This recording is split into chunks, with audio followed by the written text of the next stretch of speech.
बिस्मिल्लाहिर्रहमानिर्रहीम। सरसब्ज़ पाकिस्तान मेरी मंजिल। चोलस्तान के अंदर 1 लाख पौधे लगा रहा हूँ। इसके हवाले से हमने ईद के दिनों के अंदर भी 1500 पौधे जो बहावल नगर का इलाका है चोलस्तान का, चोलस्तान जहाँ पे लगता है, ये फोटाबाद से आगे मरोट का एरिया है, तो वहाँ पर हमने 1500 पौधे तकसीम किए हैं। और ये जो पौधे हैं ये हमारे ओवरसीज़ कश्मीरी भाई एक हैं, उन्होंने हमें ये भेजे हैं और इनका नाम है अतीक अहमद, जो कि यूके में रहते हैं। तो मैं सलाम अकीदत पेश करता हूँ उनको, जिन्होंने चोलस्तान को ठंडा करने के हवाले से 1500 पौधों का हमें गिफ्ट किया है। अल्लाह ताला उनके वालदैन को, उनके अजीज़ो अकरबा को इसका अजर अता फरमाए, क्योंकि ये सदका जारिया है और अपने आने वाली नस्ल को इससे बेहतर कोई तोहफा नहीं दिया जा सकता। देखें, जहाँ पर हम बंगले दे रहे हैं, जहाँ पर हम उनके लिए गाड़ियाँ और बैंक बैलेंस छोड़ेंगे, जहाँ पर उनको हम कारोबार देंगे, तो इन सब चीज़ों के साथ अगर हम उनको एक अच्छा माहौल नहीं देंगे तो ये हमारी नाकामी होगी। तो चोलस्तान के अंदर हम 1 लाख पौधे लगाने जा रहे हैं, जिसमें से अल्हम्दुलिल्लाह आज तक हम 7100 पौधे लगा चुके हैं। और पूरे पाकिस्तान के अंदर जो मेरी टोटल शजरकारी है वो 1,07,100 पौधे हो चुकी है। मैं पाकिस्तान की तारीख का सबसे बड़ा टूर क्लीन एंड ग्रीन के हवाले से कर चुका हूँ, जो कि मैंने अपने मोटरसाइकिल के ऊपर चाइना बॉर्डर से ग्वादर तक 105 दिनों में किया। क्यों किया मैंने? क्यों मैं मोटरसाइकिल के ऊपर इतना लंबा सफ़र अपने प्यारों से दूर रहा? सिर्फ इसलिए कि मेरा मुल्क सरसब्ज़ हो जाए, मेरा मुल्क साफ़ हो जाए। जो हम पहाड़ी इलाकों के अंदर जाते हैं सैर के लिए, बड़े बड़े हम शापर भर के ले जाते हैं, खाने पीने का सामान अपने साथ उठाया होता है, लेकिन उसका जितना कचरा होता है, जितने रैपर होते हैं, जितनी खाली बोतलें होती हैं, वो हम वहीं पे फेंक के आ जाते हैं। भाई क्यों? अगर आप 20 किलो वज़न उठा के ले गए हो तो वो रैपर और खाली बोतलें हो सकता है 1 से 2 किलो उनका वज़न बचे।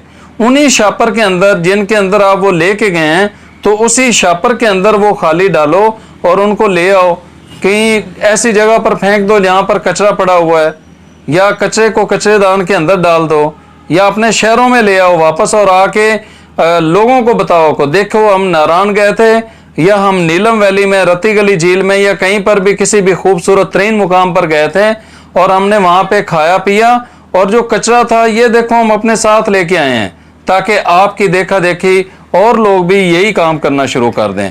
पाकिस्तान दुनिया का सबसे खूबसूरत मुल्क है, जिसको पूरी दुनिया के टूरिस्ट अपनी जन्नत समझते हैं। अगर हम इसके रहने वाले इसको गंदा कर देंगे तो कहीं ये ना हो कि फॉरेनर टूरिस्ट हमारी वजह से हमारे मुल्क को ही गंदा कहना शुरू कर दें। इसलिए अपनी रविश को बदलना है। चाइना बॉर्डर से ग्वादर तक आप लोग किसी भी जगह पर जाएं, खाएं पिएं, जो भी कचरा हो उसको कचरेदान के अंदर डाल दें। दूसरा, पाकिस्तान के अंदर सबसे ज़्यादा गर्मी पैदा करने का जो कारखाना है वो है चोलस्तान और उसके करीब करीब के इलाके।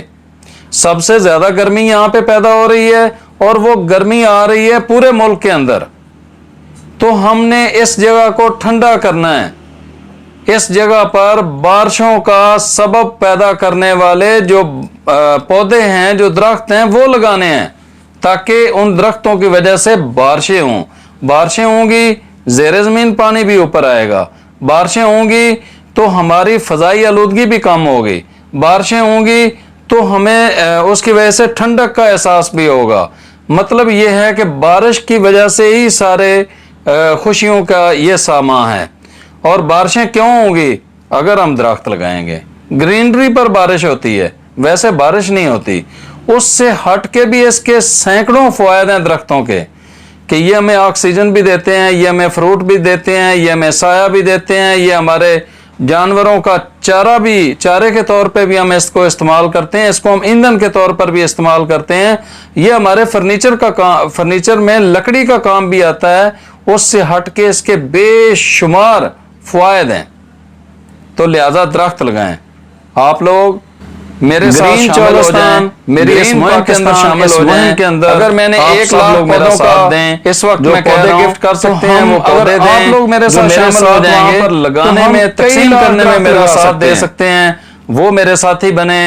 और जो ये भी नहीं कर सकते, वो कम से कम हमारी इन वीडियोस को ज्यादा से ज्यादा शेयर करें, ताकि हमारी इन शेयर की हुई वीडियोस की वजह से पाकिस्तान पूरे के अंदर एक शौरी मुहिम जो है, जो जिसको हम चलाए हुए हैं, ये कामयाब हो सके। हर बंदा अपने गली और मोहल्ले को सरसब्ज करे और हर बंदा इसी तरह इस मुल्क को सरसब्ज करने के हवाले से अपना अपना किरदार कौमी फरीजा समझ के करे। तो आपको ये वीडियो कैसी लगी है, मेरी ये कैंपेन कैसी लग रही है, इसके बारे में अपनी राय का इज़हार ज़रूर करें। मिलेंगे इंशाल्लाह एक नई वीडियो के साथ, उस वक्त तक दें इजाज़त। अल्लाह निगहबान।